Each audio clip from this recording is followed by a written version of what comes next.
ಇನ್ 2-3 ವರ್ಷದಲ್ಲಿ ನಿವೃತ್ತಿ ಆಗೋರು ಒಂದೇ, ಆಗ್ತಾನೆ ಪ್ರಾಯದಲ್ಲಿ ಬಂದಿರೋರು ಒಂದೇನಾ? ಏನೋ ಎಲ್ಲ ಮೇಡಮ್ ದಿರ ಬೇಗ ಬಂದ್ರು, ನೀನ್ ಯಾಕಮ್ಮ ಲೇಟು ಅಂದ್ರೆ ನಿಮಗೆ ಬಂದು ಬಿಡ್ತದೆ, ಕಬ್ಬಳವನ್ ಕೋಪ ಬಂದ್ಬಿಡ್ತದೆ ನಿಮಗೆ. ನನ್ನ ಪ್ರಕಾರ ಇವತ್ತೆಲ್ಲ ಚೆನ್ನಾಗಿ ಮಾತಾಡ್ಸವ್ರೆ. ಸೆನ್ಸಸ್ ಹೋದಾಗ 7-8 ಗಂಟೆ, ಏರ್ ಕಟ್ಟುದು 12 ಗಂಟೆ, ಇನ್ನು ಹೊಲ ಉಳುದೇನು ನನ್ನ ಗಂಟೆ ಇತ್ತು. ಏನ್ ಕೈ ತೊಳೆದು ಮುಟ್ಟುವಂಗಿದ್ದೆ, ಈಗ ಮುಟ್ಬಿಟ್ಟು ಕೈ ತೊಳ್ಕೊಂಗಿದ್ದೆಯಲ್ಲ. ದೊಡ್ಡವ್ರು ಆಯ್ತಾ ಆಯ್ತಾ ಆಯ್ತಾ, ಚಿಕ್ಕವರಾಗ್ಬೇಕು. ಅಯ್ಯೋ ಪಕ್ಕದ ಮನೆಯೊಳು ಆಗ್ಲೇ ಬಂದು ನೀವು ಇಷ್ಟೊತ್ತಾಕಮ್ಮಿ ಬಂದೆ ಅಂದ್ಬಿಟ್ರೆ ನಿಮಗೆ ಕೊತ್ತ ಕುದೀತಾ ಇರ್ತದೆ. ನಿಮ್ ಕರ್ಕ ಬಂದವ್ರಲ್ಲ ಅವ್ರನ್ನ ಹುಡುಕ್ತಾ ಇದ್ದೀನಿ. ಅತ್ತೆ ಸತ್ತ 6 ತಿಂಗಳಿಗೆ ಸೊಸೆ ಕಣ್ಣಲ್ಲಿ ನೀರು ಬರ್ತಂತೆ. ನಿಮ್ಮ ಸಹೋದ್ಯೋಗಿ ಮಿತ್ರರು ವರ್ಗಾವಣೆ ಆದ್ಮೇಲೆ ಫೀಲ್ ಆಗ್ತಿರಲ್ಲ, ಅದೇ ಪ್ರೀತಿನ ಮೊದ್ಲು ತೋರಿಸಿದ್ರೆ, ಇದ್ದಾಗ ಕಣ್ಣೂರಿ ಹೋದಾಗ ಒಟ್ಟೂರಿ ಅಂತ ಇದ್ದಾಗ್ಲೇ ಯಾಕೆ ನೀವು ಒಂದು ಸ್ಮೈಲ್ ಕೊಡಲ್ಲ? ನಾವು ಸೋಲನ್ನ ಬಹುಮಾನ ಅನ್ಕೊಳ್ಬೇಕು. ಹಿಂಬಡ್ತಿ ಆಗ್ಲಿ ಮುಂಬಡ್ತಿ ಆಗ್ಲಿ ಆತ್ಮವಿಶ್ವಾಸವನ್ನ ಕಳ್ಕೋಬಾರದು. ನೋಡಿ, ನಮ್ ಜನ್ಮ ಹಾಲು ನೀರಿನಿಂದ ಪ್ರಾರಂಭವಾಗಿ ಹಾಲು ನೀರಿನಿಂದ ಎಂಡಾಯ್ತದೆ. ನೋಡಿ, ಇವತ್ತಿನ ಹಾಡುಗಳನ್ನ ನೋಡಿ ನಮ್ಗೆ ಅರ್ಥ ಆಗಲ್ಲ. ಅಂದರು ಮಂಚು ಕೋಂಬೋ ಟಿಣಿಂಗ ಬಿಣಿಂಗ ಟಿಸ್ಯ ಟಿಸ್ಯ ಅಂತ ಬರ್ತಾರೆ. ಒಂಚೂರು ಅರ್ಥ ಆಗಲ್ಲ. ಅಂದರು ಮಂಚು ಕೋಂಬೋ ಟಿಣಿಂಗ ಬಿಣಿಂಗ ಟಿಸ್ಯ ಟಿಸ್ಯ, ಮಂಡಿ ಉದ್ದ ಕಬ್ಬು ಎದೆ ಉದ್ದ ಸಾಲ ಹಂಗನ್ಬಿಟ್ಟು ಎಲ್ಲಾ ಜಾಗದಲ್ಲೂ ನಗಿಬಾರದು. ಅವ್ಳಿಗೇನೋ ಬಂದ್ಬಿಟ್ಟದೆ ಮಲ್ಲಾಗರು ಹೋಗ್ತಾರೆ, ಇವನಿಗೇನೋ ತಗೊಳ್ಬಿಟ್ಟದೆ ಅಂತಾರೆ. ಮತ್ತೆ ದುಡ್ಕೊ ಬಂದಂತ ಹೆಣ್ಣು ಮಗಳಿಗೆ ಮನೇಲಿರುವಂತಕ್ಕಂಥ ಅತ್ತೆದಿರೋ ಮಕ್ಕಳು ಒಂದು ಲೋಟ ನೀರು ಕೊಟ್ಟು ಸ್ವಲ್ಪ ರಿಲ್ಯಾಕ್ಸ್ ಆಗಿ ಟೀ ಕೊಡ್ಲಾ ಕಾಫಿ ಕೊಡ್ಲಾ ಅನ್ಬೇಕು. ಅದೇನೆ ನಾನು ಹೇಳುದು, ಮಹಿಳಾ ನೌಕರರಿಗೆ ಗಂಡನಿಂದ ಮಕ್ಕಳಿಂದ ಅತ್ತೆ ಸೊಸೆದಿ ಅತ್ತೆ ಮಾವದ್ರ ಕಡೆಯಿಂದ ನೆಮ್ಮದಿ ಕೊಡಬೇಕು. ಅಯ್ಯೋ ಪಕ್ಕದ ಮನೆಯೊಳು ಆಗ್ಲೇ ಬಂದು ನೀವು ಇಷ್ಟೊತ್ತಾಕಮ್ಮಿ ಬಂದೆ ಅಂದ್ಬಿಟ್ರೆ ನಿಮಗೆ ಕೊತ್ತ ಕುದೀತಾ ಇರ್ತದೆ. ಕೊತ್ತ ಕುದೀತಾ ಇದೆ. ಒಳ್ಳೆದವ್ರಿಗೆಲ್ಲ ಸಾವು ಕೊಡ್ತಾನೆ, ನಮ್ಮ ಅತ್ತೆ ಕೊಡ್ಲಿಲ್ವಲ್ಲ ಅಂತೀರಿ ನೀವು. ಏನೋ ಎಲ್ಲ ಮೇಡಮ್ ದಿರ ಬೇಗ ಬಂದ್ರು, ನೀನ್ ಯಾಕಮ್ಮ ಲೇಟು ಅಂದ್ರೆ ನಿಮಗೆ ಬಂದು ಬಿಡ್ತದೆ, ಕಬ್ಬಳವನ್ ಕೋಪ ಬಂದ್ಬಿಡ್ತದೆ ನಿಮಗೆ. ಗಂಡನಿಗೆ ಹೆಣ್ಮಗಳು ರೀ ಬನ್ನಿ ಈಗ ಬಂದ್ರ ಅಂದ್ರೆ ಮಗಳು ಮಗನೋ ಯಾರೋ ಮನೇಲಿರುವಂತಕ್ಕಂಥ ಸದಸ್ಯರು ಮೊದಲು ನೀರು ಕೊಡ್ಬೇಕು, ಕುತ್ಕೊಳ್ಳಿ ಅನ್ಬೇಕು, ಟೀ ಕೊಡ್ಲಾ ಕಾಫಿ ಕೊಡ್ಲಾ, ಒಂದು ರಿಲ್ಯಾಕ್ಸ್ 4 ಮಾತಾಡ್ಬೇಕು. ಹೆಣ್ಣು ಮಕ್ಳಿಗೂ ಅಷ್ಟೇ ಪ್ರೀತಿಯ 4 ಮಾತುಗಳು ಹಾಡ್ಬೇಕು. ಗಂಡಸರು ಬಿಡಿ, ಗಂಡಸರಿಗಿಂತ ಹೆಣ್ಣು ಮಕ್ಕಳಿಗೆ ಆರೋಗ್ಯ ದೈಹಿಕ ನ್ಯೂನ್ಯತೆಗಳು ಇರೋದು ಜಾಸ್ತಿ. ಹೆಣ್ಣು ಮಕ್ಕಳಿಗೆ ಅವ್ರ ಕಷ್ಟನ ಅರ್ಥ ಮಾಡ್ಕೊಳ್ಬೇಕು. ಅದನ್ನ ಮತ್ತೆ ಒಂದಾಯ್ತಾ, ಒಂದು ಮನೆಯಲ್ಲಿ ನೆಮ್ಮದಿ ಇರಬೇಕು ಗಂಡನಿಂದ ಮಕ್ಕಳಿಂದ. ಇವ್ರಿಗೆ ಹೆಣ್ಣು ಮಕ್ಕಳಿಗೆ ಗಂಡನಿಂದ ಮಕ್ಕಳಿಂದ ನೆಮ್ಮದಿ ಇರಬೇಕು, ಇವ್ರಿಗೆ ಹೆಂಡತಿಯಿಂದ ಮಕ್ಕಳಿಗೆ ನೆಮ್ಮದಿ ಇರಬೇಕು ಮನೆಯಲ್ಲಿ ಮೊದಲು. ಮತ್ತೆ ಬೇಗ ಎದ್ದೇಳಬೇಕು. ನೀವು ಇನ್ನೊಂದು 3/4 ಗಂಟೆಯಲ್ಲಿ ಡ್ಯೂಟಿಗೆ ಹೋಗ್ಬೇಕು ಅಂದಾಗ ಎಷ್ಟು ವೇಗವಾಗಿ ಮಾಡ್ತೀರಾ ಸ್ನಾನನ, ಎಷ್ಟು ವೇಗವಾಗಿ ತಿಂಡಿ ತಿಂತೀರಾ, ಎಷ್ಟು ವೇಗವಾಗಿ ಮಾತ್ರೆ ತಗೊಳ್ಳೋದಿದ್ರೆ ಮಾತ್ರೆ ಹೇಗೆ ತಗೋತೀರಾ, ಎಲ್ಲ ಗಡಿಬಿಡಿಯಲ್ಲೇ ಮುಗಿಸ್ಕೊತೀವಿ. ಬೇಗ ಎದ್ದೇಳೋದು ಒಂದು ಆರೋಗ್ಯ. 7-8 ಗಂಟೆ ಏರ್ ಕಟ್ಟುದು 12 ಗಂಟೆ, ಇನ್ನು ಹೊಲ ಉಳುದೇನು ನನ್ನ ಗಣಗಂಟೆ ಅಂತ ಹೇಳು ನಮ್ಮವ್ವ. 7-8 ಗಂಟೆ ಏರ್ ಕಟ್ಟುದು 12 ಗಂಟೆ, ಇನ್ನು ಹೊಲ ಉಳುದೇನು ನನ್ನ ಗಣಗಂಟೆ ಅಂತ. ನೋಡಿ, ಆ ಮಾತಲ್ಲಿ ಎಷ್ಟು ಟೈಮ್ ಸೆನ್ಸ್ ಇದೆ ನೋಡಿ. ವ್ಯವಹಾರ ಅಧ್ಯಯನ. ಆ ಟೈಮ್ ಬೇಗ ಎದ್ರೆ ನಮಗೆ 60 ಭಾಗ ಟೆನ್ಷನ್ ಕಡಿಮೆ ಆಗ್ತದೆ. ಟೈಮ್ ಸೆನ್ಸ್ ಬೇಗ ಹೊಟ್ಟಬೇಕು. ಹೋದ ತಕ್ಷಣನೇ ರೀ ನಿಮ್ಗೋಸ್ಕರ ಎಷ್ಟು ಜನ ಕಾಯ್ಕೊ ಕೂತಿದ್ದಾರೆ ನೋಡ್ರಿ ಅಂದ್ಬಿಟ್ರೆ ನಮಗಿಂತ ಮೇಲ್ಪಟ್ಟಂತವ್ರು ನಮಗೆ ಮನಸ್ಸೆಲ್ಲ ಒಡೆದು ಹೋಗ್ತದೆ. ನಮಗೆ ನಮ್ಮ ಮೇಲಧಿಕಾರಿಗಳು ಬೈದಕ್ಕೆ ನಮಗೆ ಉರಿಲಿಲ್ಲ, ಮೆಣಸಿಕಾಯಿ ಇಕ್ಕದಂಗ ಆಗ್ಲಿಲ್ಲ. ಈ ಪಕ್ಕದಲ್ಲಿ ಇರ್ತಾರಲ್ಲ ಆಗದೆ ಇರೋರು, ಸರ್ ಬೋದ್ರು ಬೈಲಿ ಅದಕ್ಕೆ ಬೇಜಾರಾಗ್ಲಿಲ್ಲ, ಅವಳಿದ್ರು ಬೋದ್ ಬಿಟ್ರಲ್ಲ ನನಗೆ ಮೆಣಸಿಕಾಯಿ ತಿಂದಂಗ ಆಗೋಯ್ತು ಅಂತ ಉರಿ ನಮಗೆ ಅಂತ. ಅದನ್ನ ವೃತ್ತಿ ವೈಷಮ್ಯ ಅಂತ, ಪ್ರೊಫೆಷನಲ್ ಜಲಸಿ ವೃತ್ತಿ ವೈಷಮ್ಯ ಅಂತ ಅಂತೀವಿ. ಆಡ್ಕೋರ್ ಅನ್ನೋರ್ ಎದುರಿಗೆ ಎಡಗ್ ಬಿದ್ದಂಗ ಆಯ್ತು ಅಂತ. ಯಾಕೆ ನಾವು ವೃತ್ತಿ ವೈಷಮ್ಯ ಯಾಕೆ ಬತ್ತು? ಅದಕ್ಕೆ ಕಾರಣ ಏನು ಅಂತ ತಿಳ್ಕೊಂಡು ಹೋದ್ರೆ ನಾವೇ ಕಾರಣ. ಏನಾದರಾಗು ನಿನ್ನೊಲವಿನಂತಾಗು, ಏನಾದರೂ ಸರಿಯ ಮೊದಲು ಮಾನವನಾಗು ಅಂತ. ನಗು ಎಂದಿದೆ ಮಂಜಿನ ಬಿಂದು, ನಲಿ ಎಂದಿದೆ ಗಾಳಿ ಇಂದು. ನಗು. Good morning sir, good morning ma'am ಅಂದುಬಿಟ್ರೆ ಏನಾರ ನಮಗೆ ಕಳ್ಕೊಂಡವ. ನಿಮ್ಮ ಅಕೌಂಟಲ್ಲಿ ಇದ್ದಂಥ 7,500 ರೂಪಾಯಿನಲ್ಲಿ 300 ರೂಪಾಯಿ ಕಟ್ಟಾಗಿದೆ ಅಂತಾರ. ಒಂದು ಸ್ಮೈಲ್ ಕೊಟ್ರೆ good morning sir, hi sir, ನೆನ್ನೆ ನೀವು ಬಂದಿಲ್ಲ ಹಂಗಂದುಬಿಟ್ರೆ ಏನಾದ್ರ ಚಂದದಾರರ ಇದ್ದಂಥ ಠೇವಣಿ 7,500ರಲ್ಲಿ 300 ರೂಪಾಯಿ ಕಟ್ಟಾಗಿದೆ ಅಂತದ. ಏನೂ ಇಲ್ಲ. ಗುಡ್ ಮಾರ್ನಿಂಗ್ ಒಂದು ಸ್ಮೈಲ್ ಕೊಟ್ರೆ ಏನು. ಆಮೇಲೆ ಒತ್ತಡ ಹೇಗೆ ನಿವಾರಣೆಯನ್ನ ಮಾಡ್ಕೊಳ್ಬೇಕು. ಒಂದು ಚಪ್ಪಾಳೆ ಕೊಡಿ ಇದ್ದೀರಾ ಅಂತ ಗೊತ್ತಾಗ್ಲಿ. ಯಾಕಂದ್ರೆ ಯಾಕೆ ಚಪ್ಪಾಳೆ ಕೊಡಿ ಅಂತೀನಿ ಅಂದ್ರೆ, ಅದು ಹಾರವಳ್ಳಿ ಅಂತ ಇದೆ ಕನಕಪುರ ಮುಗುರ್ಸಿದ್ರೆ ಅಲ್ಲೊಂದು ಭಾಷಣ ಮಾಡ್ತಾ ಇದ್ದೆ ಹಿಂಗೆ ಒತ್ತಡ ನಿವಾರಣೆ ಬಗ್ಗೆನೆ. ಅಂದ್ರೆ ಅಲ್ಲೆಲ್ಲ ಇವರಿದ್ರು, ಆಶಾ ಕಾರ್ಯಕರ್ತರು, ಅಂಗನವಾಡಿ ಟೀಚರ್ಸ್ ಎಲ್ಲ ಇತ್ತು. ಕೊನೆಗೆ ಚಪ್ಪಾಳೆ ಬಡಿತ್ಲಿ ಅವರೇ. ಮಿನಿಮಮ್ ಟೈಮ್ ಚಪ್ಪಾಳೆಗೆ ಒಂದು 25 ಸೆಕೆಂಡ್ ಅನ್ಕವ, 1 ನಿಮಿಷನೇ ಅನ್ಕವ. ಏನ್ ಖಚಿತ ಬಿದ್ದವ್ರೆ 2-3 ನಿಮಿಷ. ಆಮೇಲೆ ನನಗೆ ಡೌಟ್ ಬಂತು, ಯಾಕೆ ಸರ್ ಚಪ್ಪಾಳೆ ಬಡಿತಾ ಇದ್ದೀರಿ ಅಂತ. ಕೊನೆಗೆ ಅದು ಯಾರೋ ಒಬ್ರು ದೊಣ್ಣೆ ತಗೋ ಬರ್ತಾ ಇದ್ರು. ದೊಣ್ಣೆ ತಗೊಂಡು ಬಂದಾಗ ಯಾಕೆ ದೊಣ್ಣೆ ತಗೋ ಬರ್ತಾ ಇವಾಗ ನಿಂಪಾಡು ನೀವು ಮಾತಾಡಿ, ಮತ್ತೆ ದೊಣ್ಣೆ ಬಿಸಾಕ್ಬಿಡಿ ಅಂದಕ್ಕೆ ನಿಮ್ ಕರ್ಕೊಂಡು ಬಂದವ್ರಲ್ಲ ಅವ್ರನ್ನ ಹುಡುಕ್ತಾ ಇದ್ದೀನಿ. ನಿಮ್ಮನ್ನ ಕರ್ಕೊಂಡು ಬಂದವರಲ್ಲ ಅವ್ರನ್ನ ಹುಡುಕ್ತಾ ಇದ್ದೀವಿ ಅಂದ್ರು. ಅವತ್ತು ನಾನು ಅನ್ಕೊಂಡೆ, ನೋಡಿದರೆ ಮುತ್ತಿನ ಹಾರದಂತಿರಬೇಕು, ಎಷ್ಟು ಬೇಕೋ ಅಷ್ಟು ಮಾತಾಡ್ಬೇಕು. ಅವನು ಯಾರೋ ಬಂದಿದ್ರಪ್ಪ ತಲೆ ತಿಂದಾಕ್ಬಿಟ್ರು, ತಲೆ ತಿಂದು ಅಂತಾರೆ ನೋಡಿ. ತಲೆ ತಿಂದ್ರು ಟೆನ್ಷನ್ಸ್ ಆಗುತ್ತೆ, ಕಡದ ಹೊಟ್ಟೋಗ್ಲಾ ನಿಸ್ಕೊಡ್ತು ಅಂತೀವಿ. ಅದಕ್ಕೆ ತಾಯಿ ಹೇಳಿದ್ಲು, 7-8 ಗಂಟೆ ಏರ್ ಕಟ್ಟುದು 12 ಗಂಟೆ, ಇನ್ನು ಹೊಲ ಉಳುದೇನು ನನ್ನ ಗಂಟೆ ಇತ್ತು. ಅತ್ತೆ ಸತ್ತ 6 ತಿಂಗಳಿಗೆ ಸೊಸೆ ಕಣ್ಣಲ್ಲಿ ನೀರು ಬತ್ತಂತೆ. ಅತ್ತೆ ಸತ್ತ 6 ತಿಂಗಳಿಗೆ ಸೊಸೆ ಕಣ್ಣಲ್ಲಿ ನೀರು ಬತ್ತಂತೆ. ನಿಮ್ಮ ಸಹೋದ್ಯೋಗಿ ಮಿತ್ರರು ವರ್ಗಾವಣೆ ಆದ್ಮೇಲೆ ಫೀಲ್ ಆಗ್ತಿರಲ್ಲ, ಅದೇ ಪ್ರೀತಿನ ಮೊದಲು ತೋರಿಸಿದ್ರೆ. ಪ್ರಕಾಶ್ ಹೇಳಿ ಸರ್, ಏನೋ ಟ್ರಾನ್ಸ್ಫರ್ ಆಗೋದಕ್ಕೇನೋ ಮಿಸ್ ಮಾಡ್ಕೊಂಡು ಅನಿಸ್ತಾ ಇದೆ ಎಲ್ಲ. ಅದೆಲ್ರಿಗೂ ಮೇಡಮ್ ಹೋದ್ಮೇಲೆ ಏನೋ ಕಳ್ಕೊಂಡಂಗೆ ಆಗ್ತಾ ಇದೆ ಅಂತಲ್ಲ ಅಲ್ವಾ, ಏನು ಕಳ್ಕೊಂಡಂಗೆ ಆಗ್ತಾ ಇದೆ. ಇದ್ದಾಗ ಕಣ್ಣೂರಿ ಹೋದಾಗ ಒಟ್ಟೂರಿ ಅಂತ. ಅತ್ತೆ ಸತ್ತ 6 ತಿಂಗಳಿಗೆ ಸೊಸೆ ಕಣ್ಣಲ್ಲಿ ನೀರು ಬತ್ತು ಅಂದ್ರೆ, ಇದ್ದಾಗ ಕಣ್ಣೂರಿ ಹೋದಾಗ ಒಟ್ಟೂರಿ ಅಂತ. ಇದ್ದಾಗಲೇ ಯಾಕೆ ನೀವು ಒಂದು ಸ್ಮೈಲ್ ಕೊಡಲ್ಲ? ಆಮೇಲೆ ಇವತ್ತಿನ ಕೆಲಸ ಇವತ್ತೇ ಮಾಡಿರಲ್ಲ, ನಾಳೆ ಬಂದು ಮಾಡ್ಕೊಂಡ್ರಾಯ್ತು ಅಂತೀರಿ. ಅವತ್ತೇನಾದ್ರೂ ಒಂದು ಶನಿವಾರ ರಜಾ ಸಿಕ್ಕೋದ್ರೆ ಮತ್ತೆ ಸೋಮವಾರ 3 ದಿನದ ಕೆಲಸ ಎಲ್ಲ ಗಡಿಬಿಡಿಲ್ ಮಾಡಬೇಕು, ಎಲ್ಲಿ ನೆಮ್ಮದಿ ಸಿಗ್ತದೆ? ಅವತ್ತಿನ ಕೆಲಸ ಅವತ್ತೇ ಮಾಡಲ್ಲ. ಇವು ಸಮಯ ಪ್ರಜ್ಞೆ ಮತ್ತೆ ಕ್ಷಮಾಗುಣ ಇಲ್ದ ಅಂದ್ರೆ ನೀವು ಮಾರ್ನಿಂಗ್ ಬೆಳಗ್ಗೆ ಹೋಗಿ ಮಾತಾಡ್ಸೋಕ್ಕಾಗಲ್ಲ. Good morning. Good morning sir. Sir ನೀವು ಮಾತಾಡ್ಸಲ್ಲ ಅನ್ಕೊಂಡಿದ್ವಿ ಸರ್. ಯಾಕೆ ಸರ್? ಏನೋ ನೆನ್ನೆ ಸಿಡಾರ್ ಪಡಾರ್ ಅಂದ್ಬಿಟ್ವಲ್ಲ, ಮಾತಾಡ್ಸಿಲ್ವೇನೋ. Sorry sir, ಮುಗ್ದೋಯ್ತು.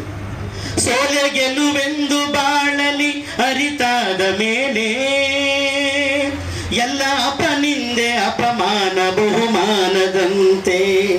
ಈ ಸುಖ ದುಃಖವು ಅಳುವು ನಗುವು ಎಲ್ಲ ದೇವನ ಕೊಡುಗೆ.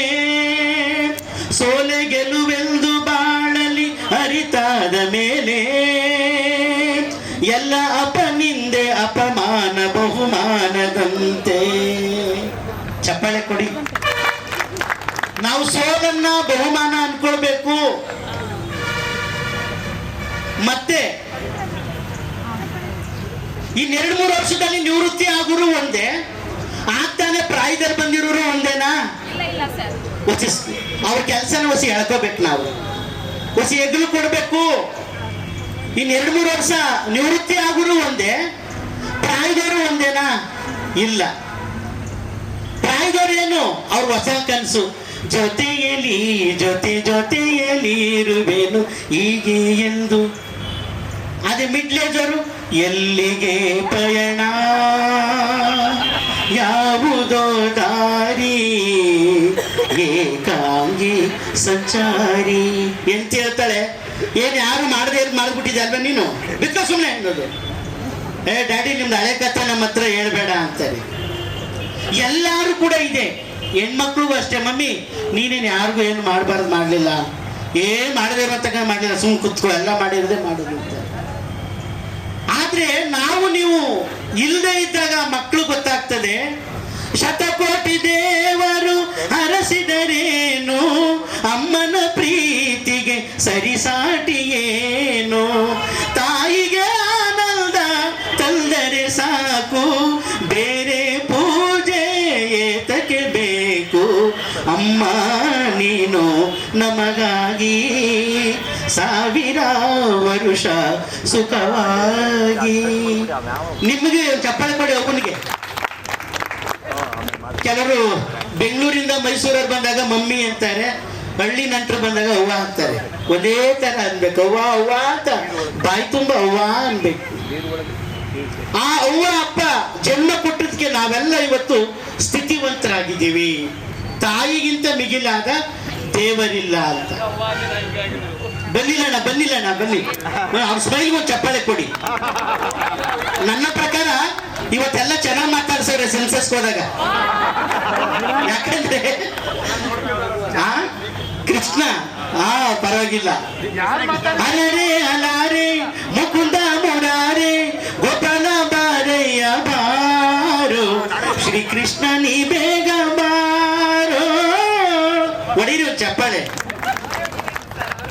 ಆದ್ರೆ ಇದೊಂದಾಯ್ತಾ, ಮನೇಲಿ ನೆಮ್ಮದಿ ಇರ್ಬೇಕು, ನಮ್ಮ ಒತ್ತಡ ಕಮ್ಮಿ ಇರ್ಬೇಕಾದ್ರೆ. ಇನ್ನೊಂದು ಇನ್ ಟೈಮ್ ಹೋಗ್ಬೇಕು. ಮೂರನೇದು ಗುಡ್ ಮಾರ್ನಿಂಗ್ ನಗು ಮುಖ ಹೋಗುವಾಗ ಹೇಳ್ಬಿಟ್ಟು ಹೋಗ್ಬೇಕು. ಮತ್ತೆ ನಿಮ್ ಪಕ್ಕದವರು ಅರ್ಧ ಗಂಟೆ ಲೇಟಾಗಿ ಬರ್ತಾರೆ, ನೀವು ಮಾತ್ರ ನೀವೊಂದಿನ ಲೇಟಾಗಿ ಬಂದಿರ್ತೀರಿ. ಸರ್ ನಮ್ಮ ಮಾತ್ರ ಎಲ್ಲಿದ್ರಿಗೂ ಬೈದ್ಬಿಟ್ರಿ, ಅವಳು ಮಾತ್ರ ಬೈದಿಲ್ಲ ಅಂದಾಗ ಅವ್ರು ಪರ್ಮಿಷನ್ ತಗೊಂಡಿದ್ರೆ ನಿಮ್ಗೆ ಗೊತ್ತಿತ್ತಾ? ನಿಮ್ಗೆ ಗೊತ್ತಿಲ್ಲದ ಪರ್ಮಿಷನ್ ತಗೊಂಡಿರ್ತಾರೆ ಫೋನ್ ಮಾಡಿ, ಸರ್ ಅರ್ಧ ಗಂಟೆ ಲೇಟಾಗಿ ಬರ್ತೀನಿ ಅಂತ. ಇವೆಲ್ಲನೂ ಕೂಡ ಇದೆಲ್ಲ ಮುಗಿತಾ? ಇನ್ನೊಂದೇನಪ್ಪ ಅಂದ್ರೆ, ಕೂದ್ಲೇನಾದ್ರೂ ಉದುರುತ್ತಾ ಇದ್ರೆ ಯೋಚನೆ ಮಾಡ್ಬಿಡುದು. ಕೂದ್ಲ್ಯಾಕ ಉದುರ್ತಾ ಇದೆ? ಎರಡು ಲಿಂಗಗಳಿಗೂ ಹೇಳ್ತಾ ಇರೋದು, ವಿರುದ್ಧ ಲಿಂಗಗಳಿಗೂ ಪರಲಿಂಗ ಎರಡು ಲಿಂಗಗಳಿಗೂ ಹೇಳ್ತಾ ಇರೋದು.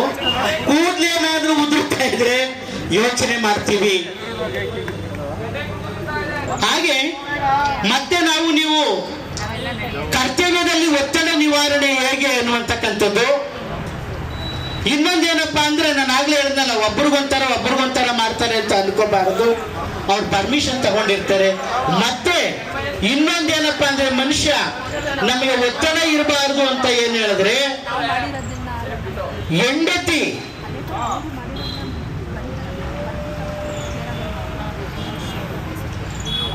ಹೆಣ್ಣು ಮಕ್ಕಳನ್ನ, ಮಹಿಳಾ ನೌಕರರನ್ನ ಗಂಡ ಆಗ್ಲಿ ಅತ್ತೆ ಮಾವ ಆಗ್ಲಿ ಮೈದಿರ್ ಬಾವದಿರಾಗ್ಲಿ ಅನುಮಾನ ಪಡಬಾರ್ದು. ಅಯ್ಯೋ ಯಾರ್ಯಾರ ಜೊತೆ ಅಲ್ಕಿಸ್ಕೊಂಡು ನಿಂತಿರ್ಲು ನಿನ್ ಸೊಸೆ, ಅಪ್ಪ ಏನಪ್ಪ ನಿಮ್ ಹೆಂಗಸರಲ್ಲಿ ಅಲ್ಕಿಸ್ಕೊಂಡು ನಿಂತಿರ್ಲು ಅನ್ಬಾರ್ದು. ಮತ್ತೆ ಮನೇಲಿ ಸತಿ ಸಹಧರ್ಮಿಣಿ ಆದಂತವಳು, ನನ್ನ ಗಂಡ ಆಫೀಸ್ಗೆ ಹೋಗಿದ್ದಾನೆ, ನೇರವಾಗಿ ಮನೆಗೆ ಬರ್ತಾನೆ ಅಂತ ಅವ್ರು ಅನ್ಕೋಬೇಕು. ಏನೇನೋ ಕಿವಿಗೆ ಬೀಳ್ತಾ ಇದೆ, ಏನದು ನಿನ್ ಮಡಿ ಕೊಡಲ್ಲ ಮುಂದಾನ ತರದ್ದು ಮಾಡಿ ಬಿಡ್ತೀನಿ ಅಲ್ಪ, ಏನೇನೋ ನ್ಯಾಯ ಮಾಡುವಂತಕ್ಕಂಥ ಅನುಮಾನ ಅನ್ನುವಂತಕ್ಕಂಥದ್ದು. ನಮ್ಮ ಸ್ನೇಹಿತರೊಬ್ರು ಹೇಳ್ತಾ ಇದ್ರು, ಬೇಕಾದ್ರೆ ಒಬ್ಬರನ್ನ ಕೊಲೆ ಮಾಡ್ಬಿಡ್ಬೋದಂತೆ, ಏನಾದ್ರು ದ್ವೇಷ ಇದ್ರೆ ಕೊಲೆ ಮಾಡ್ಬಿಡ್ಬೋದು, ಮುಗಿದೋಯ್ತಾ ಇದ್ರು. ಆದ್ರೆ ಈ ಅನುಮಾನ ಏನಾದ್ರು ಇದ್ರೆ, ಮಹಿಳಾ ನೌಕರರಿಗೆ ಅವ್ರ ಮನೆಗಳಲ್ಲಿ ಗಂಡ ಅನುಮಾನ ಪಟ್ರೆ, ಮತ್ತೆ ಪುರುಷ ನೌಕರರಿಗೆ ಹೆಂಡತಿ ಅನುಮಾನ ಪಟ್ರೆ ಅಲ್ಲಿ ನೆಮ್ಮದಿ ಇರಲ್ಲ. ಅದನ್ನು ನಾವು ತೊಡೆದಾಕ್ಬೇಕು, ಸ್ಟ್ಯಾಂಡರ್ಡ್ ಮೈಂಡ್ ಇರಬೇಕು ಅನ್ನುವಂತಕ್ಕಂಥದ್ದು. ಹೀಗೆ ಕರ್ತವ್ಯದಲ್ಲಿ ನಾವು ಒತ್ತಡ ನಿವಾರಣೆಯನ್ನು ಹೇಗ್ ಮಾಡ್ಕೊಳ್ಬೇಕಂದ್ರೆ, ಆ ಒತ್ತಡ ನಿವಾರಣೆ ಅನ್ನುವಂತಕ್ಕಂಥದ್ದೇ ಇಲ್ಲ, ದಪ್ಪ ಆಗೋದೆ, ಯಾಕೋ ಇದ್ಕಿದಂಗೆ ದಪ್ಪ ಆಗೋದೆ, ಅಯ್ಯೋ ಎಷ್ಟು ಕ್ಯೂಟ್ ಆಗಿದೆ ಅಲ್ವಾ, ಏನ್ ಕೈ ತೊಳೆದು ಮುಟ್ಟುವಂಗಿದ್ದೆ, ಈಗ ಮುಟ್ಟು ಕೈ ತೊಳ್ಕೋವಂಗಿದೆಯಲ್ಲ ಅಂತ ಅಂತಾರೆ. ಯಾಕೆ ಹಿಂಗಾಯ್ತು ಅಂತ ಕೊರಗಬಾರ್ದು. ಕೂದಲು ಉದುರ್ಲಿ, ದಪ್ಪ ಆಗ್ಲಿ, ಸಣ್ಣ ಆಗ್ಲಿ, ಏನಿಲ್ಲಪ್ಪ ನಾನು ಚೆನ್ನಾಗಿದ್ದೀನಿ, ತುಂಬಾ ಚೆನ್ನಾಗಿದ್ದೀನಿ. ಹಾಗೆ ಅವರನ್ನ ಕುಗ್ಗೋಗಿಸ್ಬಾರ್ದು. ಚೆನ್ನಾಗಿದ್ದೀರಿ ಬಿಡಪ್ಪ ಅನ್ನತಕ್ಕಂಥ. ಹಾಗೆ ದಪ್ಪ ಆಗ್ಲಿ, ಸಣ್ಣ ಆಗ್ಲಿ, ಇನ್ನೂ ಕೂಡ ಹಿಂಬಡ್ತಿ ಆಗ್ಲಿ, ಮುಂಬಡ್ತಿ ಆಗ್ಲಿ, ಆತ್ಮವಿಶ್ವಾಸವನ್ನ ಕಳ್ಕೋಬಾರದು. ಆಗ ನಾವೆಲ್ಲರೂ ಕೂಡ ಆನಂದವಾಗಿರ್ತೀವಿ. ಇನ್ನೊಂದು, ನಮ್ಮ ಆನಂದಕ್ಕೆ ಇನ್ನೊಂದು ಕಾರಣ ಏನಪ್ಪಾ ಅಂದ್ರೆ, 3-4 ಲೀಟ್ರು ನೀರು ಕುಡಿಬೇಕು. ಸುತ್ತಮುತ್ತ ಖಾಲಿ ಬಾಟ್ಲು, ಮಧ್ಯೆ ಇದೆ ಫುಲ್ ಬಾಟ್ಲು, ಬನ್ನಿ ಕುಡಿಯುವ. ನೈಟು ಕುಡಿದರು ಡೇನು ಕುಡಿಯುವ, ತುಂಬಾ ಒಳ್ಳೆದು. ಸುತ್ತಮುತ್ತ ಖಾಲಿ ಬಾಟ್ಲು. ಬಚ್ಚೆ ಎಲ್ಲಮ್ಮ ಸೌತೆಕಾಯಿ, ಎಲ್ಲಿ ಕರೆಸವೆ, ಎಲ್ಲಮ್ಮ ಸ್ಪ್ರೈಟು. ಸುತ್ತಮುತ್ತ ಖಾಲಿ ಬಾಟ್ಲು, ಮಧ್ಯೆ ಇದೆ ಫುಲ್ ಬಾಟ್ಲು, ಬನ್ನಿ ಕುಡಿಯುವ. ನೈಟು ಕುಡಿದರು ಡೇನು ಕುಡಿಯುವ, ತುಂಬಾ ಒಳ್ಳೆದು. ದಿನಕ್ಕೆ 5-6 ಲೀಟರ್ ನೀರು ಕುಡಿಯಿರಿ. ಜೀರ್ಣಕ್ರಿಯೆಗೆ, ನೆಮ್ಮದಿ ಮನಸ್ಸಿಗೆ ನೀರು ಕುಡಿಯಿರಿ. ಆರೋಗ್ಯ ನೀರಿಂದ, ಆನಂದ ನೀರಿಂದ. ಸುತ್ತಮುತ್ತ ಖಾಲಿ ಬಾಟ್ಲು, ಸುತ್ತಮುತ್ತ ಖಾಲಿ ಬಾಟ್ಲು, ಮಧ್ಯೆ ಇದೆ ಫುಲ್ ಬಾಟ್ಲು, ಬನ್ನಿ ಕುಡಿಯುವ. ನೈಟ್ ಕುಡಿದರು ಡೇನು ಕುಡಿಯುವ, ತುಂಬಾ ಒಳ್ಳೆದು. ಮುಖದ ಅಂದಕ್ಕೆ, ಕಣ್ಣಿನಂದಕ್ಕೆ ನೀರು ಕುಡಿಯಿರಿ. ಮುಖದ ಅಂದಕ್ಕೆ, ಕಣ್ಣಿನಂದಕ್ಕೆ ನೀರು ಕುಡಿಯಿರಿ. ಕಿಡ್ನಿ ಸಮಸ್ಯೆಗೆ, ಜೀರ್ಣಕ್ರಿಯೆಗೆ ನೀರು ಕುಡಿಯಿರಿ. ಮುಖದ ಅಂದಕ್ಕೆ, ಕಣ್ಣಿನಂದಕ್ಕೆ ನೀರು ಕುಡಿಯಿರಿ. ಕಿಡ್ನಿ ಸಮಸ್ಯೆಗೆ, ಜೀರ್ಣಕ್ರಿಯೆಗೆ ನೀರು ಕುಡಿಯಿರಿ. ಬೇಡ ಬೀರು, ಬೇಕು ನೀರು. ಬೇಡ ಕ್ವಾರ್ಟರ್, ಬೇಕು ವಾಟರ್. ಸುತ್ತಮುತ್ತ ಖಾಲಿ ಬಾಟ್ಲು. ಹೀಗೆ ಹಲವಾರು ಹಾಡುಗಳನ್ನ ನಾನೇ ಬರೆದಿದ್ದೀನಿ ಒಂದಷ್ಟು. ಮೊನ್ನೆ ಕಾಮಿಡಿ ಕಿಲಾಡಿಗಳಿಗೆ ಹೋಗಿದ್ದೆ ಆಡಿಷನ್ಗೆ, 7 ಕಳಿಸ್ತಿ ಬಂದಿದ್ದಾರೆ. ಬಿಗ್ ಬಾಸ್ಗೂ ಟ್ರೈ ಮಾಡ್ತಾ ಇದ್ದೀನಿ, ಕಾಮಿಡಿ ಕಿಲಾಡಿಗಳಿಗೂ ಟ್ರೈ ಮಾಡ್ತಾ ಇದ್ದೀನಿ, ಹೋಗಿ ಬರ್ತಾ ಇದ್ದೀನಿ.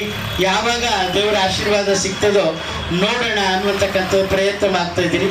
ಹೀಗೆ ನಾವು ನೀರು ಕುಡಿಬೇಕು, ಚೆನ್ನಾಗಿ ನೀರು ಕುಡಿಬೇಕು. ಇಲ್ಲ ಅಂದ್ರೆ ಇಲ್ಲಿ ಗ್ಯಾಸ್ಟ್ರಿಕ್ ಆಗ್ತಾ ಇರ್ಬೇಕು. ಮತ್ತೆ ಇನ್ನೊಂದು ಏನಪ್ಪಾ ಅಂದ್ರೆ, ನಮಗೆ 3 ತಿಂಗಳು ಸಂಬಳ ಇಲ್ಲದೆ ಇದ್ರೂ ಪರವಾಗಿಲ್ಲ, ಯಾವಾಗ್ಲೂ ಲವ್ಲಿಯಾಗಿ ಕಾಣ್ಬೇಕು. ಕುಂತಲ್ಲಿ ಕೂರಂಗಿಲ್ಲ, ನಿಂತಲ್ಲಿ ನಿಲ್ಲಂಗಿಲ್ಲ, ಲವ್ಲಿ ಆಗಿರ್ಬೇಕು. ಏನೋ ಜೀವನವೆಲ್ಲ ಕಳ್ಕೊಂಡೇ ಬೇಡಲ್ಲ. ನನ್ನವರು ಯಾರೂ ಇಲ್ಲ, ಯಾರಿಗೆ ಯಾರೂ ಇಲ್ಲ, ಪ್ರೀತಿ ವಾತ್ಸಲ್ಯಕ್ಕೆ ಅರ್ಥವೇ ಇಲ್ಲ. 3 ತಿಂಗಳು ಸಂಬಳ ಇಲ್ಲದೆ ಇದ್ರು ಕಾಲೇಜ್ ಹುಡುಗನ ತರ ನಿಮ್ಮ ಮನಸ್ಸಿರ್ಬೇಕು, ಕಾಲೇಜ್ ಹುಡುಗಿ ತರ ನಿಮ್ಮ ಮನಸ್ಸಿರ್ಬೇಕು. ಇಲ್ಲಾಂದ್ರೆ ಏನ್ ಗೊತ್ತಾ, BP ಶುಗರು ಇಲ್ಲದೆ ಯೋಚನೆ ಎಲ್ಲ ಅಟ್ಕಾಯಿಸ್ತವೆ. ನಮ್ಗೆ ಏಜ್ ಆಗಿರ್ಲಿ, 35 ಮೇಲಾಗಿರ್ಲಿ, 35 ಮೇಲೆ ಏಜ್ ಆಗಿರ್ಲಿ, 50 ಆಗಿರ್ಲಿ, 58 ಆಗಿರ್ಲಿ, ಆದ್ರೆ ಮನಸ್ಸು ಮಾತ್ರ ಲವ್ಲಿ ಆಗಿರ್ಬೇಕು. ಯಾವ ತರ? 16 ವರ್ಷ ಕಾದೆ. ನಮ್ ಕೃಷ್ಣಪ್ಪನ ಸಿಗ್ಲಿಲ್ಲ, 30 ವರ್ಷ ಕಾಯ್ತಾವ್ನೆ. ಕೃಷ್ಣಪ್ಪ 30 ವರ್ಷ ಕಾಯ್ತಾವ್ನೆ, ಆದ್ರೆ ಸಿಗ್ಲಿಲ್ಲ. ಹೆಸರು ಬಲ ಕೊಡಪ್ಪ, ನೋಡ್ತೀನಿ, ಎಲ್ಲಾರ ನೋಡ್ತೀನಿ. ನಾನು ಅವ್ರ ಔಟ್ಲುಕ್ ನೋಡಿದ್ರೆ ನನ್ನ ಪ್ರಕಾರ ಹೆಣ್ಮಗಿಗೆ 30 ವರ್ಷ ದಾಟಿರ್ಬೇಕು. ನೋಡೋಣ, ಒಳ್ಳೆ ಕಡೆ ಸೋಸಿ ಒಂದ್ರಿ ಅಡಿ ತರ್ತೀನಿ. ಯಾಕೆ ನಮ್ಮ ಯಾರೋ ಒಂದು ಇದು ಮಾಡೋಣ. ನನ್ಗೇನು ಬೇಡ ಕಣಪ್ಪ, ಒಂದು ಒಳ್ಳೆ ಒಂದು ಟ್ರೀಟ್ ಕೊಡಿಸ್ಬಿಡಪ್ಪ ಸಾಕು. ಹಾಗೆ ನಿಮ್ಮ ಒಂದು ಪ್ರೀತಿ ವಿಶ್ವಾಸ ಆಗಿ ಒಂದು ಅದ್ದೂರಿ ಚಪ್ಪಾಳೆ. ನಾನು ಆಗ್ಲೇ ಹೇಳಿದೆ, ನಿಮ್ಮ ಕಿವಿ ನನ್ನ ಕಡೆ ನಿಮ್ಗೆ ಕೇಳಿಸ್ಕೋಬೇಕು ಅನ್ನುವಂತಕ್ಕಂಥ ಗಮನ ಬರಬೇಕಾದ್ರೆ ನನ್ನನ್ನ ನಿಮ್ಮ ಸ್ನೇಹಿತರು ಬ್ರದರು ಅಂತ ಅನ್ಕೊಂಡ್ರೆ ಮಾತ್ರ, ಇಲ್ಲ ಅಂದ್ರೆ ನಿಮ್ಮ ಮನಸ್ಸು ಎಲ್ಲೋ ಹೊರಟೋಗ್ತು. ನೋಡಿ ನೀವು, ನಾನೇನು ಇಲ್ಲ ನೋಡಿ, ನಾನು ಕೂಡ ಹಳ್ಳಿಲಿ ಬೆಳೆದವನೇ. ನಾವು ಕೂಡ ಯಾರು ನಿಮ್ಮಂತ ಪುಣ್ಯಾತ್ಮರು ನಾಲ್ಕು ಮಾತಾಡುವಾಗ ಅದನ್ನ ಕಿವಿಲಿ ಕೇಳಿಸ್ಕೊಂಡಿರ್ತೇವೆ. ಅದನ್ನ ನಾವು ಇನ್ನೊಂದು ಕಡೆ ಹೇಳ್ತೀವಿ ಅಷ್ಟೇ. ಸರ್ವಜ್ಞನೆಂಬುವನು ಗರ್ವದಿಂದ ಆದವನೇ, ಸರ್ವರೊಳಗೊಂದು ನುಡಿಯನ್ನು ಕಲಿತು ವಿದ್ಯೆಯ ಪರ್ವತವೇ ಆದ ಸರ್ವಜ್ಞ ಅಂತ. ಹಾಗೆ ದೊಡ್ಡ ದೊಡ್ಡ ಮಹನೀಯರು ಮಾತಾಡೋದನ್ನ ನಾವು ಕೇಳಿಸ್ಕೊಂಡಿರ್ತೀವಿ ಅಂತ. ತುತ್ತಿಟ್ಟು ತೂಕ ಕೆಡಿಸ್ತು ಅಂತ. ಅಜ್ಜಿದಿರಿಗೆ ಎಷ್ಟು ಆತ್ಮವಿಶ್ವಾಸ ಸ್ವಾಭಿಮಾನ ಇತ್ತು ನೋಡಿ. ತುತ್ತಿಟ್ಟು ತೂಕ ಕೆಡಿಸ್ತು ಅಂತ ಅಂದ್ರೆ ಸ್ವಾಭಿಮಾನದಿಂದ ಬದುಕು ಅಂತ. ಆ ಒಂದು ಮಾತುಗಳು ಎಷ್ಟು ಚೆನ್ನಾಗಿದೆ ನಮ್ಮ ಹಿರಿಯರ ನುಡಿ. ಅರಮನೆ ಇದ್ರೂ ನೆರಮನೆ ಇರಬೇಕು ಅಂತ. ಏನ್ ಹೇಳಿ? ಅರಮನೆ ಇದ್ರೂ ನೆರಮನೆ ಇರಬೇಕು. ನಮಗೆ ಎದೆ ನೋವು ಬರ್ತದೆ, ದುಡ್ಡದೆ, ಒಂದ್ 3 ಲಕ್ಷ ರೂಪಾಯಿ ಒಡವೆ ಬಿದ್ದದೆ, ಕಾಸು ಬಿದ್ದದೆ, ಕಾರ್ ಅದೆ, ಎದೆ ನೋವು ನೋಡಿಸ್ಬೇಕಾದ್ರೆ ಕಾರ ಆಗಲ್ಲ, ಪಕ್ಕದ ಮನೆ ಬೇಕು. ನೋಡಿ, ಜನಪದ ತಾಯಿಗೆ ಒಂದು ಚಪ್ಪಾಳೆ ಕೊಡಿ. ಉಸಿರಾಡುವ ತನಕ ನಾನು ನನ್ನದೆಂಬ ಮಮಕಾರ, ನಿಂತ ಮರುಗಳಿಗೆ ಮಸಣದ ಸಂಸ್ಕಾರ, ಮಣ್ಣಲ್ಲಿ ಬೆರೆತು ಮೆಲ್ಲಗೆ ಕೊಳೆತು ಮುಗಿಯುವ ದೇಹಕ್ಕೆ ವ್ಯಾಮೋಹವೇಕೆ, ಮಾನವ ಮೂಳೆ ಮಾಂಸದ ತಡಿಕೆ. ಯಾರು ಇಲ್ಲ, ಎಲ್ಲ ಹೋಗ್ಬೇಕು, ಎಲ್ಲರೂ ಕೂಡ ಒಂದಿನ ಹೊಟ್ಟೋಗ್ಬೇಕು. ನೋಡಿ, ಪ್ರಾಯ ಮೊದಲು ಯಾವುದೂ ಇರುತ್ತಿಲ್ಲ. ಪ್ರಾಯ ಇದ್ದಾಗ ನೋಡಿ, ನಾನು ಹೇಳ್ತಾ ಇರ್ತೀನಿ ಕ್ಲಾಸಲ್ಲಿ, ಶ್ರೀಮಂತರನ್ನ ಆಡ್ಕೋಬೇಡಿ, ಆಮೇಲೆ ಮಕ್ಕಳಾಗದೆ ಇರೋರ್ನ ಆಡ್ಕೋಬೇಡಿ, ನಾ ಸಖತ್ ಬ್ಯೂಟಿ ಆಗಿದ್ದೀನಿ, ಕ್ಯೂಟ್ ಆಗಿದ್ದೀನಿ ಅಂತ ಆಡ್ಕೋಬಾರ್ದು. ಯಾಕೆ ಗೊತ್ತಾ? ಎಲ್ಲ ಒಂದು ಬೈಕಲ್ಲಿ ಹೋದಾಗ ಮುಖ ಮುಚ್ಚಿ ಕೆಚ್ಚೋದ್ರೆ, ಅಯ್ಯೋ ಏನು ಯಾವಾಗಲೂ ನೆಲನೇ ಕಾಣ್ತಿರ್ಲಿಲ್ಲ, ಈಗ ಅವಳು ಮುಸುಳಿ ನೋಡು ಅಂತಾರೆ. ಇವನು ಏನ್ ನೆಲನೇ ಕಾಣ್ತಿರ್ಲಿಲ್ಲ ಕಣೆ, ಏನ್ ಹೀರೋ ತರ ಪೋಸ್ ಕೊಡ್ತಿದ್ದ, ನಮ್ನೆಲ್ಲ ಆಡ್ಕೋತಿದ್ದ ಕಣೆ, ನಾವು ಕುಂಟಿ ಅಂತೆ, ನಾವು ಕಪ್ಪಂತೆ, ಮುಸುಳಿ ಸರಿ ಇಲ್ವಂತೆ, ಈಗ ಅವನಿಗೆ ಅಂತಾರೆ. ಯಾವತ್ತೂ ಕೂಡ ಮಕ್ಕಳಿಲ್ಲದವ್ರಿಗೆ ಆಡ್ಕೋಬಾರ್ದು, ಕಪ್ಪಾಗಿರೋರ್ನ ಆಡ್ಕೋಬಾರ್ದು, ಬಡವ್ರನ್ನ ಆಡ್ಕೋಬಾರ್ದು. ಜೋಗಿ ಪಡೆದದ್ದು ಜೋಗಿಗೆ, ಯೋಗಿ ಪಡೆದದ್ದು ಯೋಗಿಗೆ. ಯಾವುದು ಶಾಶ್ವತವಲ್ಲ.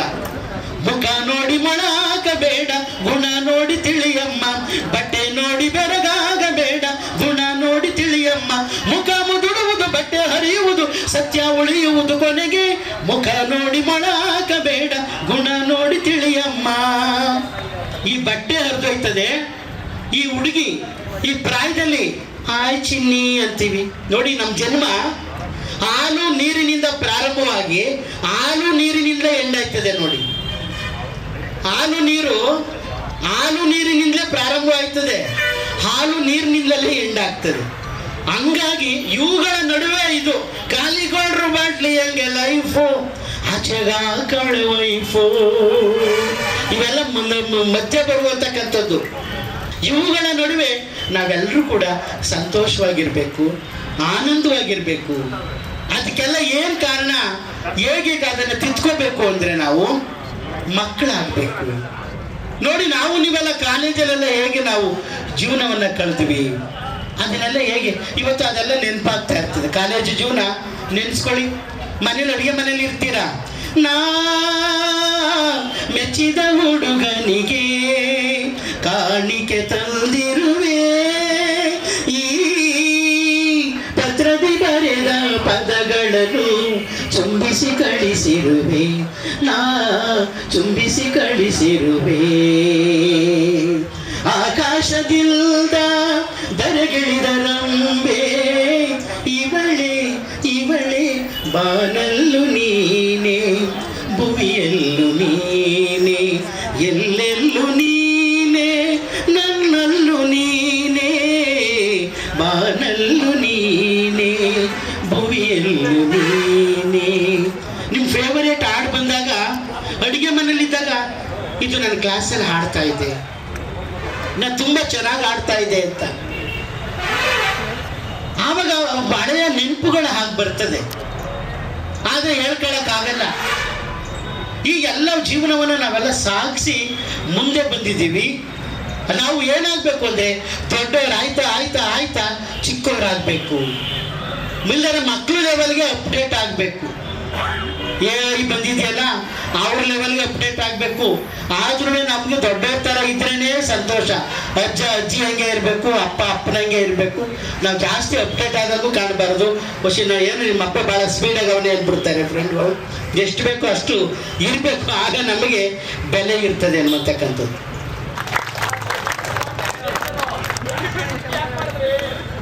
ಹೌದು, ಅದು ತಪ್ಪಿದೆ. ಅದಕ್ಕೆಲ್ಲ ಕಾರಣ ನಾನು ಶಿವರಾತ್ರಿ ಹೊತ್ತು ಕೇಳ್ತೀನಿ. ಕೃಷ್ಣಪ್ಪ ಒಂದು 4-5 ತಿಂಗಳು ನೀವು ದಮ್ ಕಟ್ಟಬೇಕು. ಯಾಕಂದ್ರೆ ನಾನು ರಿಕ್ವೆಸ್ಟ್ ಮಾಡ್ಕೊತಾ ಇದ್ದೀನಿ, ಈ ಲವ್ಲಿನೆಸ್ಸು ನಮ್ಗೆ ಯಾವಾಗಲೂ ಕೂಡ ಇರಬೇಕು. ನಿಮ್ಮ ಒಂದು ಹಾಡನ್ನು ಹಾಡ್ತೀನಿ, ನೀವೆಲ್ಲರೂ ಕೂಡ ಚಪ್ಪಾಳೆಯನ್ನ ಕೊಡಬೇಕು. ನೋಡಿ, ಸೋಬಾನೆ ಪದ ಇವತ್ತಿನ ಹಾಡುಗಳನ್ನ ನೋಡಿ ನಮ್ಗೆ ಅರ್ಥ ಆಗಲ್ಲ. ಅಂದರು ಮಂಚು ಕೋಂಬೋ ಟಿಣಿಂಗ ಬಿಣಿಂಗ ಟಿಸ್ಯ ಅಂತ ಬರ್ತಾರೆ, ಒಂಚೂರು ಅರ್ಥ ಆಗಲ್ಲ. ಅಂದರು ಮಂಚು ಕೋಂಬೋ ಟಿಣಿಂಗ ಬಿಣಿಂಗ ಟಿಸ್ಯ ಯಾರಿಗೂ ಅರ್ಥ ಆಗಲ್ಲ. ನಮ್ಗೆ ಈ ತರದ ಅರ್ಥ ಆಗಲ್ಲ. ನಮ್ಗೆ ಏನಿದ್ರು ನಾವೆಲ್ಲ ರಾಜ್ಕುಮಾರ್ ಕಾಲದಂತವ್ರು, ವಿಷ್ಣುವರ್ಧನ್ ಕಾಲದವ್ರು, ಅಂಬರೀಷ್ ಅಣ್ಣತ್ತವ್ರ ಕಾಲದವ್ರು. ಹಾಗಾಗಿ ನಾವೆಲ್ಲರೂ ಕೂಡ ಇದು ಮಾಡಬೇಕು. ನಮ್ಮ ಕರ್ನಾಟಕ ರಾಜ್ಯ ಸರ್ಕಾರಿ ನೌಕರರ ಸಂಘ ಇವತ್ತು ಮಳವಳ್ಳಿ ಉಚ್ಚೇಗೌಡರು ಮಗ ಈ ಅಮರ್ನಾಥ್ ಅಂಬರೀಷ್ ಆಗ್ಬೇಕಾದ್ರೆ ಪುಟ್ಟಣ ಕಣಗಲ್ಲವ್ರ ಕೈಯಲ್ಲಿ ಎದೆಗೆ ಕಾಲು ಒದಿಸ್ಕೊಂಡಿದ್ದೀನಿ. 100 ರೂಪಾಯಿಂದ ಪ್ರಾರಂಭವಾಗಿ ಕೋಟಿ ಗಂಟಲು ತಗೊಂಡಿದ್ದಾನೆ ಈ ಅಂಬಿ. ರೈತನಿಗೆ ಇವತ್ತು ಬೆಲೆ ಇಲ್ಲ. ಮಂಡಿ ಉದ್ದ ಕಬ್ಬು, ಎದೆ ಉದ್ದ ಸಾಲ. ಹಾಗಾಗಿ ರೈತರನ್ನ ಪ್ರೀತಿಯಿಂದ ಕಾಣಬೇಕು. ನಾವೆಲ್ಲ ಸರ್ಕಾರಿ ನೌಕರಾಗಿದ್ದೀವಲ್ಲ, ಸಾರ್ವಜನಿಕರ ಸೇವೆನ ದೇವ್ರ ಸೇವೆ ಅಂತ ಬಾಳ್ಬೇಕು.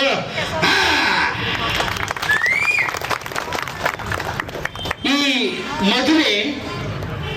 ಮಧು ಅಂದ್ರೆ ಜೇನು, ಆಮೇಲೆ ವ್ಯಾ ಅಂತ ಏನ್ ಸ್ಟಾರ್ಟಿಂಗ್. ಈ ಪ್ರೀತಿಯ ಮರೆತು ಬಾಳೋದು ಹೇಗೆ ಹೇಳು, ನೀವಳು ಅಷ್ಟೇ. ನೀನಿಲ್ಲದ ಹೊತ್ತು ನಾ ಹೇಗೆ ಕಳೆಯಲೇಳು ಅಂತ. ಕೊನೆಗೆ ಹೆಂಗಾಯ್ತದ ಅಂದ್ರೆ, ಹೆಂಡ್ತಿಯವ್ರ ಅಪ್ಪನ ಮನೆಗೆ ಹೋದ ತಕ್ಷಣ ಫ್ರೆಂಡ್ ಹೊಡೆದ ಅನ್ಕೋ ಫೋನ, ಅಂತ ಎಲ್ಲಿದ್ದಿಲ್ಲ, ನಮ್ಮ ಮನೆಯೊಳ ಇಲ್ಲ ಕಡೆ ಎಲ್ಲಾರು ತಗೊಬಂದ್ಬಿಡ್ಲಾ ಅಂತ, ಒಂಚೂರು ಎಲ್ಲಾರ ಬೆವ್ರು ಮಾಡ್ಕವ ತಗೊಬಂದ್ಬಿಡ್ಲಾ ಅಂತ. ಅಂದ್ರೆ ಅಷ್ಟೇ, ಎಲ್ಲರಿಗೂ ಸಂತೋಷ. ಇವ್ರಾದ್ರೂ ಅಷ್ಟೇ, ಅವ್ರ ಹೆಣ್ಮಕ್ಳು ಖುಷಿ ಪಡ್ತಾರೆ. ಅಯ್ಯೋ ನಮ್ಮ ಮನೆ ಪೀಡೆ ತೊಲಗ್ತು ಕಣಮ್ಮ 3 ದಿನ, ಬನ್ನಿ ಮನೆಗೆ ಬಂದು ಹೋಗ್ರಿ, ಬಜ್ಜಿ ಗಿಜ್ಜಿ ಮಾಡ್ತೀನಿ ತಿನ್ಕೊಂಡು ಹೋಗಿ, ಅಯ್ಯೋ ಬಂದಿರಿ ಇದ್ದದೆ ಅಂತ. ಅಂದ್ರೆ ಯಾಕಂಗ್ ಅನ್ಕೋತಾರೆ ಅಂದ್ರೆ ತಲೆ ತಿಂದಿರ್ತದೆ ಅಂದ್ರೆ ಅವೆಲ್ಲ ತಾತ್ಕಾಲಿಕ ಪ್ರೀತಿ. ಇದು ಆರ್ಕ್ಲಿ ಹೇಳೋದಲ್ಲ, ಸದ್ಯಕ್ಕೆ ಸ್ಟ್ರೆಸ್ ಕಮ್ಮಿ ಆಗ್ಲಿ ಅಂತ. ಅಯ್ಯೋ 1-2 ದಿನ ಹೋಗೋದಾಗ ಬಹಳ ಖುಷಿ ಪಡ್ತಾರೆ. ಆದ್ರೂ ಕೇರ್ ಇರ್ತದೆ ಫೋನ್ ಮಾಡೋದೆಲ್ಲ ಅಂತ. ಆಮೇಲೆ ಕೆಲವರು ವಿಡಿಯೋ ಕಾಲ್ ಮಾಡಿ ಅಂದ್ರೆ ಮಾಡೋದೇ ಇಲ್ಲ. ಆಳ್ಮನೆ ಫೋನ್ ಬಿದ್ದೋಗಿ ಬರೋದೇ ಇಲ್ಲ, ಡಿಸ್ಪ್ಲೇನೇ ಕೆಟ್ಟೋಗದೆ ಕಣೆ, ಆಳ್ಮನೆ ಫೋನ್ ಬಿದ್ದೋಗಿತ್ತು ಅನ್ನೋದು. ಹಾಗೆ ಡಿಸ್ಪ್ಲೇ ಸರಿ ಇಲ್ಲ ಅಂತ ಹೇಳ್ತಾರೆ. ಹಾಗೆ ಇವೆಲ್ಲಾನು ಕೂಡ ಸಹಿಸ್ಕೊಂಡು ಜೀವನವನ್ನ ಮಾಡ್ತಾ ಇದೀವಿ. ಆಮೇಲೆ ತಮ್ಮನಿಗೆ ತಂಗಿ ಮದುವೆಗೆ ಅಣ್ಣ ಕಾಸು ಕೊಟ್ಬಿಟ್ರೆ ಕೆಲವರು ಹೆಂಡ್ತಿದಿರಿಗೆ ಆಗಲ್ಲ, ಮುಖ್ಯಿರ್ತ ಮನೇಲಿ ಜಗಳ ಆಯ್ತದೆ. ತಂಗಿ ಮದುವೆಗೆ ಏನ್ರಿ ಅಷ್ಟೊಂದು ಖರ್ಚು, ಯಾಕೆ ನೀನು ಒಬ್ಬಳೇ ಇದ್ದ ಅನ್ನೋದು. ಅವರೆಲ್ಲ ಅಣ್ಣನ ಕಾಸು ಕೊಟ್ರೆ ಮುನ್ಸ್ಕೊಳ್ಳೋದು, ಯಾಕಂದ್ರೆ ಇವ್ರು ಯಾರಿಗೋ ಕೇಳ್ದಾಗ ಕೊಟ್ಟಿರಲ್ವಲ್ಲ, ಮುನ್ಸ್ಕೊಳ್ಳೋದು. ಆ ಹೆಣ್ಮಗಳು ಓದ್ಸೋದ್ಗೆ D.Ed B.Ed ಕೆಲಸ ಕೊಡ್ಸೋದ್ಗೆ ಅವ್ರ ತಂದೆ ತಾಯಿನೋ ಸ್ವಾದ್ರ ಮಾವನೋ ಆಂಟಿಲಿರೋ ಯಾರೋ ಹೆಲ್ಪ್ ಮಾಡಿರ್ತಾರೆ. ಈ ಗಂಡ ಏನಾಯ್ತು ಸಂಬಳ ಯಾರು ಕೊಡ್ತಾ ಇದೆಯಾ ಅನ್ನೋದು, ಹಿಂಗೆ ಕೊಟ್ಟೆ ಕಣ್ರಿ. ಅವ್ರು ಓದುವ ಕೆಲ್ಸಕ್ಕೆ ಸೇರಿಸುವಾಗ ಓಡಾಡಿರ್ತಾರೆ. ಸ್ವಾದ್ರ ಮಾವದಿರ್ ಕಾಸು ಕೊಟ್ಟಿರ್ತಾರೆ, ಅಣ್ಣದಿರ್ ಕಾಸು ಕೊಟ್ಟಿರ್ತಾರೆ, ಸೋದರತ್ತದಿರ್ ಕಾಸು ಕೊಟ್ಟಿರ್ತಾರೆ. ಉದ್ಯೋಗ ಸಿಕ್ತಾಗ ರಕ್ತ ಸಂಬಂಧಿಕರಿಗೆ ಹೆಲ್ಪ್ ಮಾಡಿದಾಗ ನಾವು ವಿರೋಧ ಮಾಡಬಾರ್ದು. ಆವಾಗ ಗಂಡ ಹೆಂಡ್ತಿರಲ್ಲಿ ಯಾರಿಗೋ ಒಂದು ವಿಚಾರಕ್ಕೆ ನಮ್ಮಲ್ಲಿ ವೈಷಮ್ಯ ಬರ್ತದೆ. ಆ ವೈಷಮ್ಯ ಯಾವ್ದ್ರ ಮೇಲೆ ಪರಿಣಾಮ ಬೀರ್ತದೆ ಅಂದ್ರೆ, ನೆಮ್ಮದಿಯಿಂದ ನೀರು ತಂದು ಕೊಡಲ್ವಾ, ನೆಮ್ಮದಿಯಿಂದ ನಾಷ್ಟ ತಂದು ಕೊಡಲ್ವಾ, ನೆಮ್ಮದಿಯಿಂದ 4 ಮಾತಾಡೋಕ್ಕಾಗಲ್ವಾ, ಡ್ಯೂಟಿಗೆ ಹೋಗೋಕ್ಕಾಗಲ್ವಾ, ಇವೆಲ್ಲಾನು ಏನ್ರ ಮೇಲೆ ಪರಿಣಾಮ ಬೀರ್ತವೆ ಅಂದರೆ BP ಶುಗರ್ ಜಾಸ್ತಿ ಆಗ್ತಾ ಇರ್ತದೆ. ಇದೆಲ್ಲನೂ ಕೂಡ ಕಮ್ಮಿ ಆಗಬೇಕು ಅಂದರೆ ನಾವು ಕ್ಷಮಿಸ್ಬೇಕು, ಧ್ಯಾನ ಮಾಡಬೇಕು, ಖಾಲಿ ಹೊಟ್ಟೆಯಲ್ಲಿ ನೀರು ಕುಡಿಬೇಕು, ಪಾಸಿಟಿವ್ ಎನರ್ಜಿ ಇರಬೇಕು. ಆಗ ನಾವೆಲ್ಲ ಸಂತೋಷವಾಗಿರ್ತೀವಿ ಅಂತಕ್ಕಂಥದ್ದನ್ನು ಹೇಳ್ತಾ, ಮದುವೆ ಆ ಮದುವೆ ಹೇಗಿದೆ ಅನ್ನತಕ್ಕಂಥದ್ದು ನೀವು ಕೂಡ ನಮ್ಮ ಜೊತೆಯಲ್ಲಿ ಹಾಡಿ ಅಂತಕ್ಕಂಥ ಕೇಳ್ತಾ ಪಲ್ಲವಿ ಹಾಡಿ ನಾನು ಚರಣ ಹಾಡ್ಕೋತೀನಿ. ಸೋ ಬನ್ನಿರೇ ಸೋಬಾನ ಬನ್ನಿರೇ ಹೇಳಿ, ಸೋ ಬನ್ನಿರೇ ಸೋಬಾನ ಬನ್ನಿರೇ. ಇನ್ವಾಲ್ವ್ಮೆಂಟ್ ನಾನು ಆಗಲೇ ಹೇಳಿದ್ನಲ್ಲ, ನಾವೆಲ್ಲರೂ ಒಂದೇ ಅಂದ್ಕೊಂಡ್ರೆ ನೀವು ಬಾಯ್ಬಿಟ್ಟು ಹೇಳ್ತೀರಿ. ನಾನು ಇಂಥ ಇಲಾಖೆದಲ್ಲಿ ವರ್ಕ್ ಮಾಡ್ತಾ ಇದ್ದೀನಿ. ಬನ್ನಿ ನಾಳೆ 10th ಆಫೀಸ್ ಹತ್ರ ಬನ್ನಿ, ನಾಳೆ 10th ಹತ್ರ ಬನ್ನಿ, ಡ್ಯೂಟಿದ ಮಾತಾಡಿ. ಬಿಸಿ ಇದ್ದೀನಿ ಅಂದರೆ ಬರಲ್ಲ. ನಾವು ನೀವೆಲ್ಲ ಒಂದೇ ಅನ್ಕೊಂಡ್ರೆ ಮಾತ್ರ ಬರೋದು. ಎಲ್ಲ ಒಂದೇ, ನರ್ಮನ್ಸರು ನಾವೆಲ್ಲ ಒಂದೇ. ಒಟ್ಟು ನಾವೆಲ್ಲರೂ ನರ್ಮನ್ಸರು ಪರಿಚಯ ಆಗಿದ್ದೀವಿ, ನಾವೆಲ್ಲ ಒಂದೇ. ನಾವು ಸಾಯ್ಬೇಕು, ಎಲ್ಲರೂ ಸಾಯ್ಬೇಕು. ಬಡವನು ಸಾಯ್ತಾನೆ, ಶ್ರೀಮಂತರನು ಸಾಯ್ತಾನೆ, ದುಡ್ಡಿರೋ ಎಲ್ಲ ಒಂದೇ, ನಾವೆಲ್ಲ ಒಂದೇ. ಇರುಗಂಟ 4 ಪ್ರೀತಿ ಹಂಚೋಣ ಅಂತ ಹಂಗೆ ಅಂದ್ಕೊಂಡ್ರೆ ನಾವೆಲ್ಲರೂ ಕೂಡ ನಾರ್ಮಲ್ ಆಗಿರ್ತೀವಿ. ಮತ್ತೆ ಇನ್ನೊಂದು, ಅವನೇ ಮಾತಾಡಿಸ್ಲಿ ಅವಳೇ ಮಾತಾಡಿಸ್ಲಿ ಅನ್ನೋದು ದೊಡ್ಡ ರೋಗ. ನಾವೇ ಮಾತಾಡಿಸ್ಬಿಡ್ರೋ ಏನಾಗುತ್ತೆ, ಮೊದಲು ನಾವೇ ಮಾತಾಡ್ಸೋಣ ಅಂತ. ಕೆಲವ್ರು ನೀವು ಈ ಸ್ಕೂಲ್ ಡೇಸಲ್ಲಿ ಕಿತ್ತಾಡ್ಕೊಂಡಿರ್ತೀರಿ. ಈ ಟೀಚರ್ಸ್ ಡೇ ದಿನ ಈಗ ಒಂದು ಇದು ಬಂದಿದೆ ಟ್ರೆಂಡು. ಎಲ್ಲ ಹಳೆ ವಿದ್ಯಾರ್ಥಿಗಳೆಲ್ಲ ಹೋಗಿ ಮೇಷ್ಟ್ರಿಗೆ ಸನ್ಮಾನ ಮಾಡೋದು, ಹಳೆ ವಿದ್ಯಾರ್ಥಿನಿಯರೆಲ್ಲ ಹೋಗಿ ಮೇಷ್ಟ್ರಿಗೆ ಸನ್ಮಾನ ಮಾಡೋದು. ಆ ಕಾಲೇಜಲ್ಲಿ ಹೋಗುವಾಗ ಜಗಳ ಕಾದಿರ್ತಾರೆ, ಮುನ್ಸ್ಕೊಂಡಿರ್ತಾರೆ. ಇವಳು ಮಾತಾಡ್ಸೆ ಅನ್ನೋದು. ನಾನೇ ಮಾತಾಡ್ಸಲಿ ಅವಳನ್ನ ಮಗನು ಅನ್ನು ಒಬ್ಬೊಬ್ಬಗೆ ಸೇರಿರ್ತಾರೆ 25 ವರ್ಷ ಆದಮೇಲೆ. ಇವು ನಾನೇ ಮಾತಾಡಿಸ್ಲಿ ಅವನ್ನ ಅನ್ನೋದು. ಏನಾಗುತ್ತೆ, 4 ಮಾತಾಡ್ಕೊಂಡು ಸಂತೋಷವಾಗಿರಿ. ನಗು ನಗುತ್ತಾ ನಲಿ ನಲಿ ಏನೇ ಆಗಲಿ, ಎಲ್ಲ ದೇವನ ಕಲೆಯಲ್ದ ನೀ ತಳಿ, ಅದರಿಲ್ದ ನೀ ಕಲಿ. ನಗು ನಗುತ್ತಾ ನಲಿ ನಲಿ ಏನೇ ಆಗಲಿ. ಹಂಗನ್ಬಿಟ್ಟು ಎಲ್ಲ ಜಾಗದಲ್ಲೂ ನಗಿಬಾರ್ದು. ಅವಳಿಗೇನೋ ಬಂದ್ಬಿಟ್ಟದೆ ಮಲ್ಲಂಗರು ಹೋಗ್ತಾರೆ, ಇವನಿಗೇನೋ ತಗೊಳ್ಬಿಟ್ಟದೆ ಅಂತಾರೆ. ಸಮಯ ಸಂದರ್ಭ ನೋಡಿ ನಾವೆಲ್ಲ ಹೇಳ್ಬೇಕು.